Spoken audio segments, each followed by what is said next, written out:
So I do indeed have our solution. Her box, as I said, of sensible... Sorry, not sensible.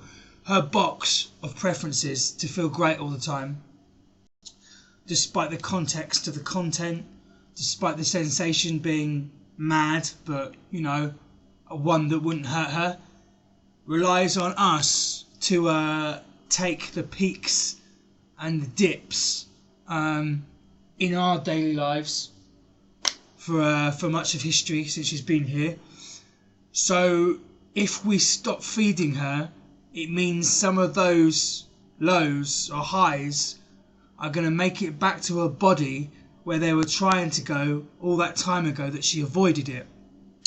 Which means if that one body just, how can I put it, isn't something that can sustain itself anymore, all the other content that we interact with every day is her input.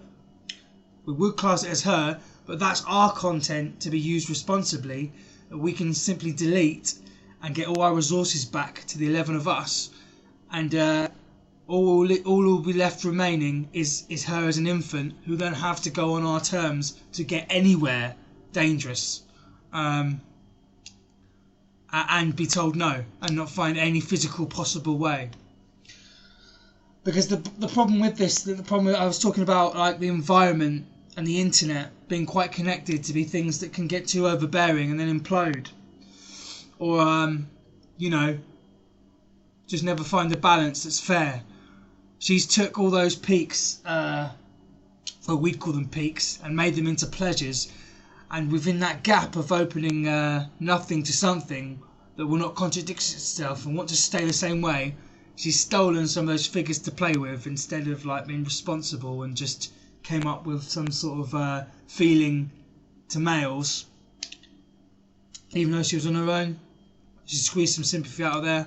I wouldn't even put that in context right now because she's still trying to con us and doesn't care. We're talking to a body that's yet soon to be deceased, and a myriad of toxic content that just makes itself out of myself, the environment, Pegasus and Apollo's spiritual intellect. So there we go, that's the solution. There's a definite solution.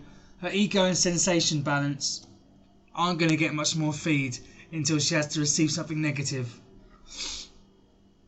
I don't think it will hurt. You know, I'm not like that. Weirdly enough. Oddly not.